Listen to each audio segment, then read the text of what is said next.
Welcome to Gospel Tangents, the best source for Mormon history, science, and theology. I'm Rick Bennett. We're continuing our conversation with Casey's book on the 100 most important events in church history. So we're going to talk a little bit about the word of wisdom. Is the LDS view of the word of wisdom more similar or less than the community of Christ's observance of the word of wisdom? Dr. Casey Griffiths is going to answer that, and we'll talk more about that, as well as how the LDS Church has turned from a regional church into a global organization. We're also going to be giving away a copy of 50 Relics of the Restoration, Casey's newest book.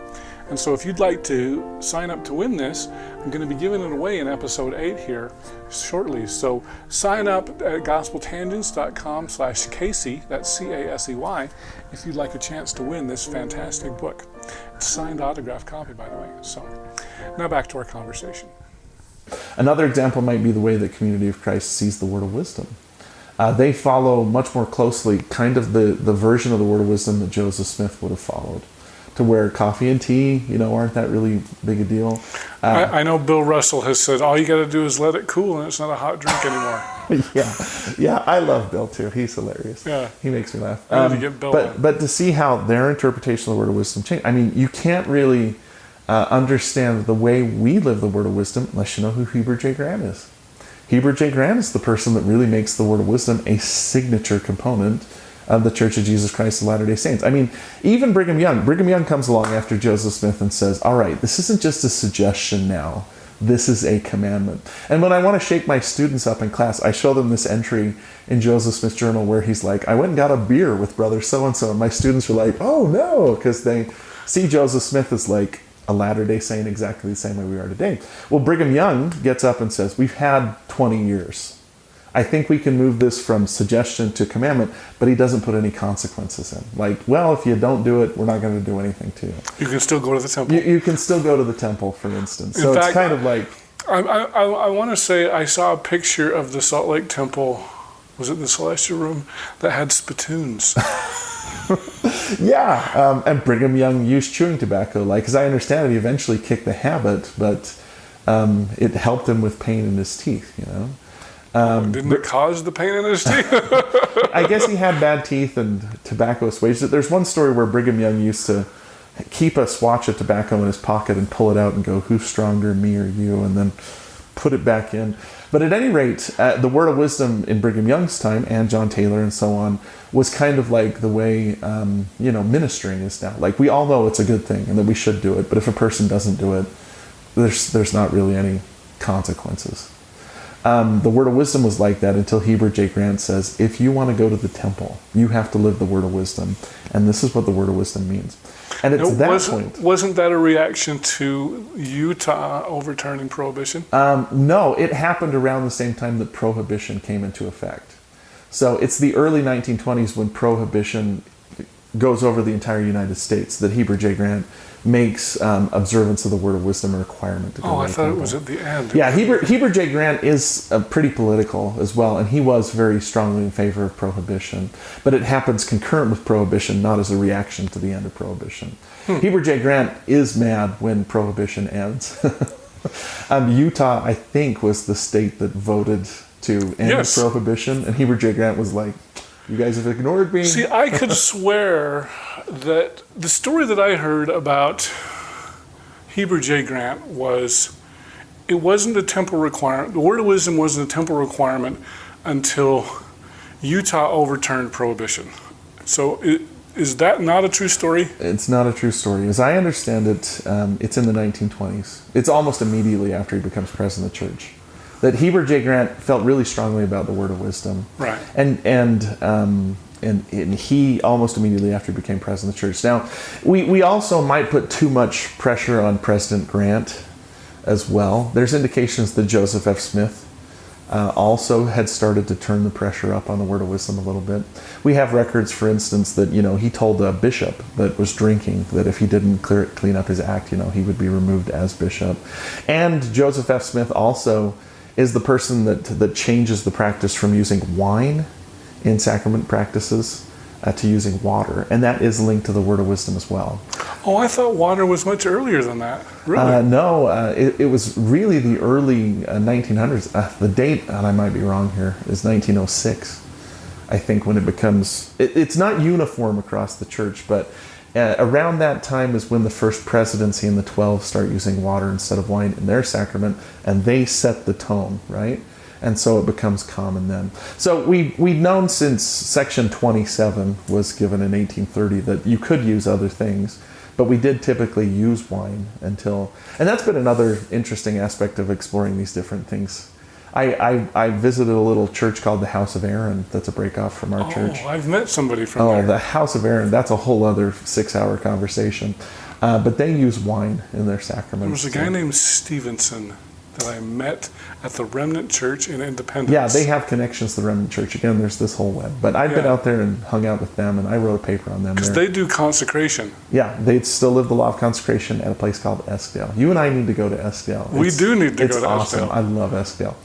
At any rate, yeah, Heber J. Grant is the person that finally, I think, just puts the hammer down.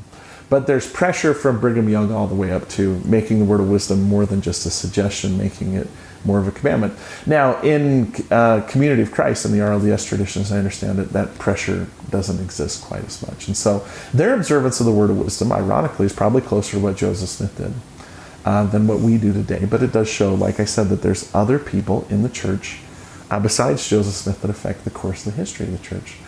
We don't always take into account the fact that there were no proxy sealings or endowments that Joseph Smith did. Brigham Young is the person that implements that practice. The St. George Temple is where those ordinances are performed for the first time. I thought that was Wilford Woodruff. Wilford Woodruff is president of the St. George Temple. Yes. When they implement but that was under Brigham Young. Brigham Young's president of the church while they're building it, and Brigham Young is the one, Brigham Young and Wilford Woodruff together that kind of say, if we do baptisms and confirmations for the dead, we also have to do endowments and sealings for the dead, which we don't think about, moves endowments and sealings from a nice thing to an essential ordinance.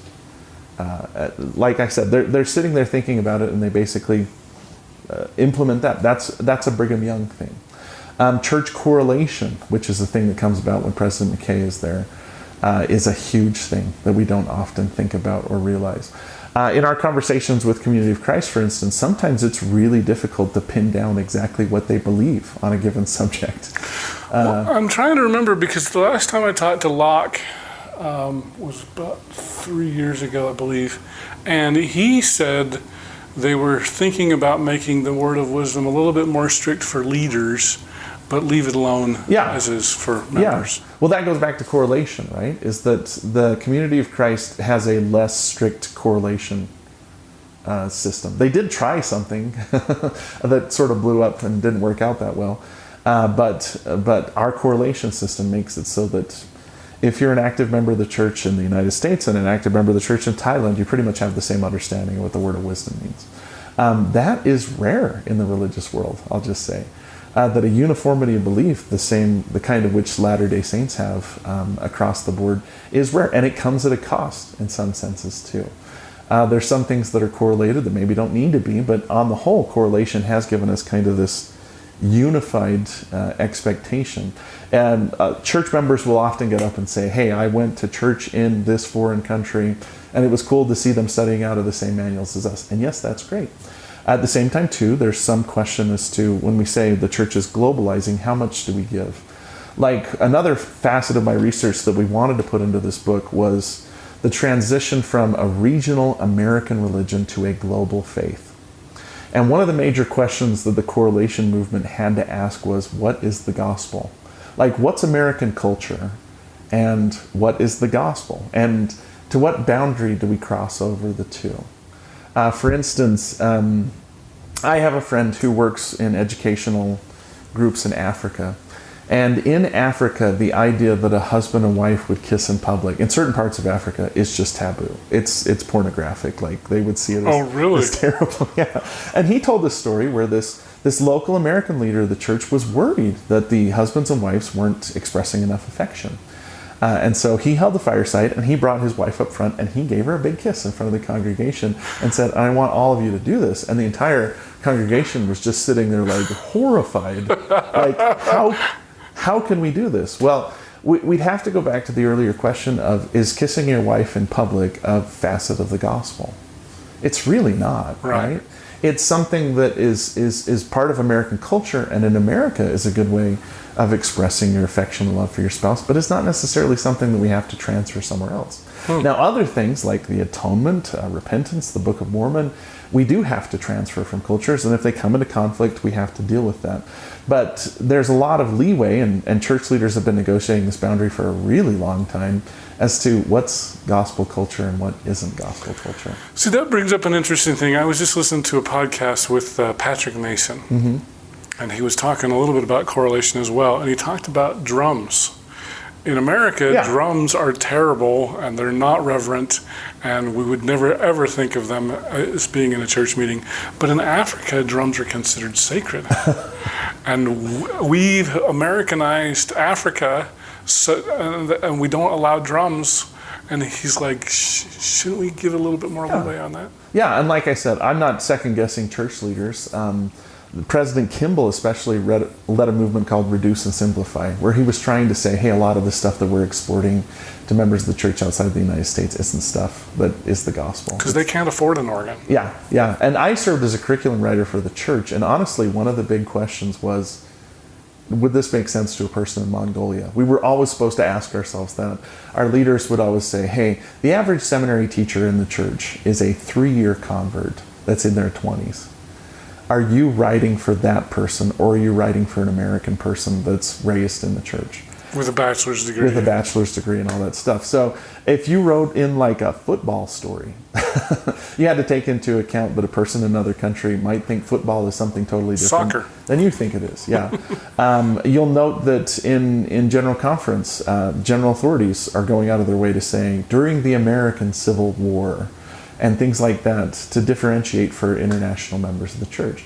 And we've got a ways to go there, but that's another facet that we wanted to cover in this book was a lot of our history, two of the biases that we have are one, that everything is American. You know, all our history is Palmyra, Nauvoo, and Salt Lake City. We need to start talking about Bangkok and Tokyo and Johannesburg. We've got to start internationalizing the church and telling more stories that are from out there. And I think the church is really trying to do this. There's some very robust global history that's been put up on their site. Saints, as it progresses, is doing better and better, bringing in global history. I was really encouraged that a significant portion of Saints Volume 2, for instance, doesn't take place in America. It takes place in Tahiti and in Europe and a bunch of different places. Right. And the other major bias is it's male. And I know everybody gets sick of hearing that. But we one of the advantages we have of describing our dispensation is an abundance of female sources. We have a ton of women that had experience with the Restoration and whose stories we need to be telling. So it's no coincidence that on both these books I had a co-authors that was female. And one of the things I was grateful to Susan and Mary Jane for was they were always saying, what's a woman's angle we can talk about here? Like Mary Jane was the person that found out about the temple swimsuit, first of all. But one of the objects we include in the book is a baby blessing dress. The baby blessing dress used for Leah Widsoe.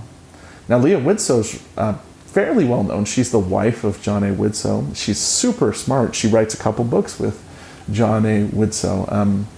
But the backstory with Leah Widsoe is that she is also the daughter of Susa Young Gates, who's Brigham Young's daughter, kind of like his rebellious. She's not rebellious, but she's kind of a mismatch for her time. Like Susa Young Gates feels really strong. She writes this big thing about, I wish I was a man. Like, she wants to be educated. She wants to be a dynamic leader. Like Taylor Swift. She feels limited by the society that she's in. Well, Susa Young Gates is also the daughter of Brigham Young. And you can imagine the pressure coming from not just being the daughter of the president of the church, but being the daughter of Brigham Young. She gets married. Her first marriage is a disaster. You know, the guy is a drinker. He's abusive. she gets a divorce. Now imagine the stigma with not only being the daughter of the prophet, but now being the divorced daughter of the prophet in the 19th century. Leah is... Well, Brigham got a divorce. Brigham got a divorce. That's the other thing. We actually include a cancellation of sealing certificate in our objects book because it gave us a chance to talk about divorce. Most people might be surprised to know that in the 19th century, divorce was more common among Latter-day Saints. It really was. Than the American public at large. But it was partially because the way that we administered plural marriage gave a lot of leeway to women that felt uncomfortable with the system or entered into a plural marriage and then decided they didn't want to. They generally grant that. Susa is one of these people. She has this baby, and the husband takes custody of the baby, Leah. And so including that baby blessing dress was a way of telling the story of this mother and this daughter and the society that they lived in and the pressures that they faced and how they overcame them. Susa eventually becomes known as like the 13th apostle because she writes and teaches so much and is just she's sort of the Sherry Dew of her age. She's just seen as this dynamic female figure. And Leah, to a certain extent, takes up that banner as well. And progresses on. But again, we're trying to find like things that were a big deal that sometimes get left off the table, that we don't always kind of think about. And not because we're trying to sweep history under the rug or anything like that, because it doesn't always relate to our life and what's going on with us. I hope you enjoyed our conversation with Dr. Casey Griffiths. In our next conversation, we're going to talk about early Mormon apostle Orson Pratt. And Casey identifies why I probably like Orson Pratt the most. And Orson's interested in like the numbers and digits. That's probably another reason why you like Orson Pratt, right? He's a mathematician. He is. We tried to put Orson Pratt's telescope into our objects book as a way of showing how in the 19th century, people like Orson Pratt did not see science as antithetical to religion at all. They saw it as like proof that religion is true. Thanks for listening. If you'd like to hear the entire interview uncut, sign up at patreon.com/gospeltangents, and for $5 a month, you can hear the entire interview without any interruptions. If you'd like to see the whole video, that's just $8 a month, and you can sign up either at youtube.com/gospeltangents or on our website at gospeltangents.com and click the yellow subscribe button. Or you can go to patreon.com/gospeltangents. And I'll just need to make sure that we're Facebook friends, and I'll add you to our insiders group, and you can see the entire interview uncut. If you'd like to get PDF transcripts of our interviews, those are just $10 a month. And for just $15 a month, I will send you paperback versions of our transcripts as soon as they come out. Or, of course, you can buy them on Amazon as well. Go to Amazon.com and do a search for Gospel Tangents interview, and you can see all of our transcripts there.